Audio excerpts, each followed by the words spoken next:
आज की वीडियो सबसे ज़रूरी मुद्दे पर है, जिस पर हर किसी को बात करनी चाहिए, जिस पर हर देश को हल निकालना चाहिए।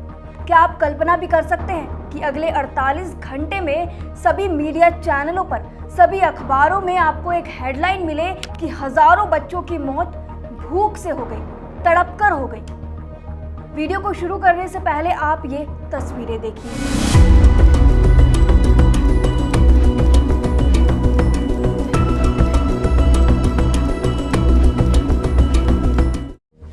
तस्वीरें ऐसी हैं जो पत्थर से पत्थर दिल इंसान को भी पिघला दे।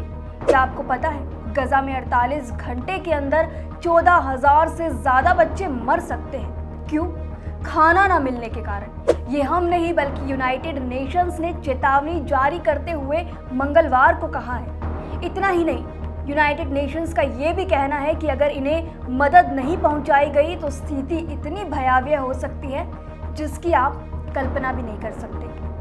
मन में एक सवाल आता है कि दुनिया कहाँ आ पहुंची है। दो देशों की लड़ाई में ये मासूम बच्चे खाने तक को तरस गए हैं। लोगों के पास खाने को निवाला नहीं है। जब एक ट्रक उनके लिए खाना लेकर आता है तो वो इस तरह उनके पीछे दौड़ पड़ते हैं, न जाने उन्हें क्या मिल गया हो। अरे ऐसी भी क्या दुश्मनी कि भूख से तड़पाकर नरसंहार कर दिया जाए।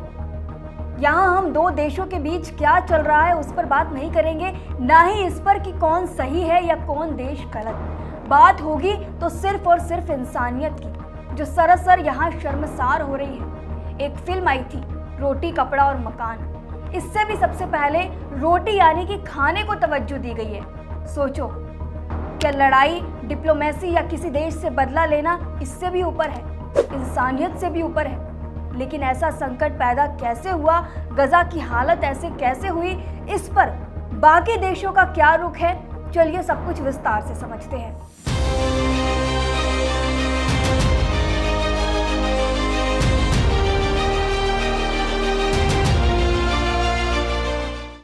दरअसल गजा इजराइल के बीच जंग बीते 19 महीनों से जारी है, जिसके कारण इजराइल ने 2 मार्च को गजा के अंदर फूड और फ्यूल सप्लाई पर रोक लगा दी थी। इससे 5 लाख से ज्यादा लोगों पर भूखमरी का संकट पैदा हो गया।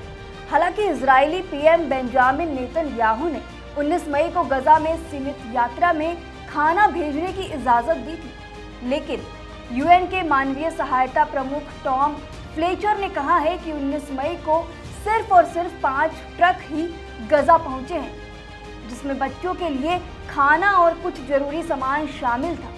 साथ ही उनका ये भी कहना है कि ये समुद्र में एक बूंद के बराबर है। मदद जो है वो अभी भी जरूरतमंद समुदाय तक नहीं पहुंची है। अमेरिका, कनाडा, फ्रांस और यूके जैसे बड़े देश लगातार गजा में मदद पहुंचाने की मांग कर रहे हैं।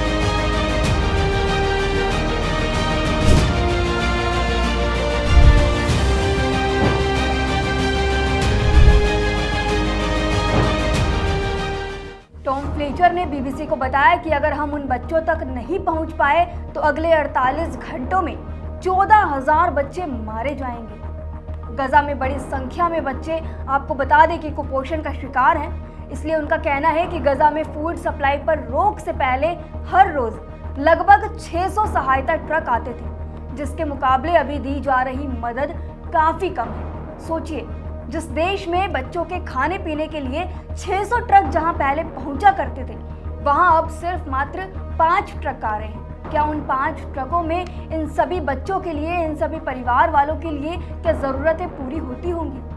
ऐसे में आपने तस्वीरें देखी होंगी। वीडियो हम लिमिटेशन के कारण नहीं दिखा सकते, लेकिन अगर आप वीडियो देखेंगे तो आपका भी दिल पिघल जाएगा कि कैसे दो देशों की लड़ाई इस मुकाम पर आकर पहुंच जाती है कि लोग खाने के पीछे भाग रहे हैं, भूख से मर रहे हैं।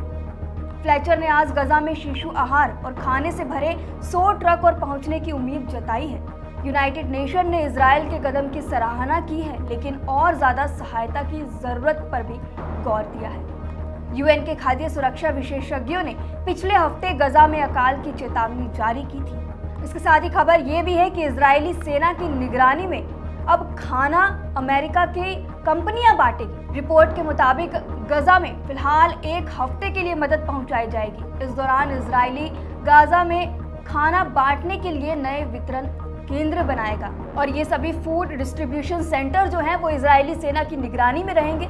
इसका संचालन अमेरिकी कंपनियां करेंगी। नई व्यवस्था के तहत गजा के लोगों को गजा ह्यूमैनिटेरियन फाउंडेशन यानी कि GHF के जरिए मदद दी जाएगी। हालांकि कई सहायता एजेंसियों ने इस योजना की आलोचना भी की है।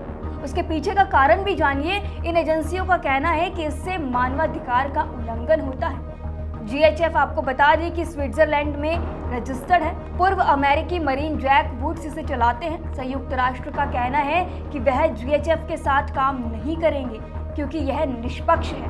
गजा में GHF के 4 वितरण केंद्र खोले जाने की तैयारी है, जबकि UN के पूरे गजा में 400 वितरण केंद्र हैं। अगर GHF से गजा के लोगों को खाना मिले तो बहुत ही कम लोगों तक ही मदद पहुंच पाएगी, ऐसा यूनाइटेड नेशन का कहना है। इस बीच इजराइल के हमलों में एक सप्ताह में करीब 464 फिलिस्तीनी मारे गए हैं। गजा के स्वास्थ्य मंत्रालय का कहना है कि कई परिवार के सभी सदस्य इन हमलों में मारे गए हैं। अल जजीरा की रिपोर्ट के मुताबिक सिर्फ रविवार को इजरायली हमले में 151 लोगों की मौत हुई है। अब जब बात गजा और इजराइल की आ रही है, पैलेस्टाइन और इजराइल की आ रही है, तो हम आपको शॉर्ट में 4 पॉइंट्स में दोनों देशों के बीच क्या चल रहा है, जंग की शुरुआत कहां से हुई, बहुत ही कम शब्दों में समझाते हैं। सबसे पहला पॉइंट कि हमास इजराइल के बीच संघर्ष का सिलसिला साल 1948 से जारी है, यानी कि ये लड़ाई आज की नहीं है, ये लड़ाई 1948 से है।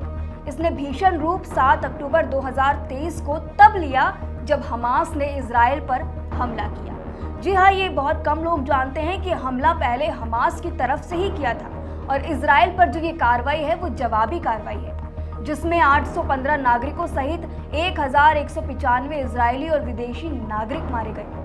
हमास ने 251 इजरायली लोगों को बंधक बनाया। हमास ने इस हमले को इजराइल के कब्जे, गजा की नाकाबंदी और हजारों फिलिस्तीनी कैदियों की रिहाई के मांग के लिए किया। इजराइल ने इस हमले के जवाब में गजा पर बमबारी शुरू की और 27 अक्टूबर 2023 को जमीनी हमला शुरू किया। इस मामले पर इजराइल का कहना है कि उसका मकसद हमास को खत्म करना और बंधकों को रिहा करवाना है।